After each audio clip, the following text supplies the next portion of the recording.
السلام عليكم شباب نادي سمد العراق، شلونكم؟ شلون صحة ربي يحفظكم شباب اليوم جبنا لكم من حوضة كلش حلوة او عطل كلش يعني مزعج واذى الكثير من الاعضاء وخلاهم يصفون هواية فلوس، واغلبية الفيترية يعني ناس ما تشتغل الله يشتغلوا لاجل الفلوس.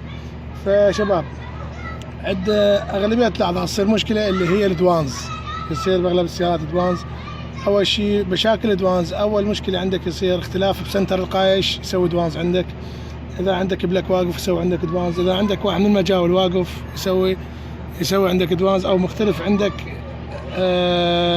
بلك خانه عن خانه يسوي عندك دوانز. فاذا ذني كلهم مضبوطات وبقى عندك الدوانز اللي اغلبيتهم سووا هاي كلهن وضبطوهن وبقى عندهم الدوانز، اكو حساس اللي اكتشفناه بفضل رب العالمين وفضل اخوي ابو ليث الغالي اللي هو نبهني عليه. شباب هذا حساس يسمونه حساس شرقعة، اللي هو حساس دوانز، هذا مربوط بجانب المحرك. شوفوا شباب هذا هو البرغ مالته يمكن 12. شباب هذا الحساس مرتبط بالمسطرة مال النوزلات. هذا شكل الحساس، انا هذا حساس بلادي المفتوح من الشركة، أول مرة فتحته وأجزي عيونكم طبعا أعضاء نادي سمند ومشاهدينا بقناتنا الزعيم نادي سمند العراق على اليوتيوب. فشباب هذا الحساس يسمونه حساس شرقعة، هذا مربوط بجانب المحرك، هنا يصير بصف الجوزة مال الدهن وجوه صوندات الراجع اللي جاية من قبق والفات. شباب هذا أغلبية الأعضاء عبالهم هذا بارد، لا انتم غلطانين، هذا مو بارد، هذا حساس كبقية الحساسات اللي موجودة بالسيارة، واذا تقدر تفتح المجاول اذا احد ما يلوحه الدكشن البارد تقدر تفتحه وتنظفه بهالطريقة. هاي انا لقيته نظيف لان سيارتي يعني الشركة هاي اول مرة افتحها وفتحت اجزي عيونكم حتى الكل يستفاد، ورب العالمين ان شاء الله اجرنا على رب العالمين والف الحمد لله والشكر اللي قدرنا عليها مساعدة الناس. فشباب تفتح هذا الحساس تنظفه من هنا هذا منظف مال زنجار تنظفه بيه وترجع الشدة نفس مكانها.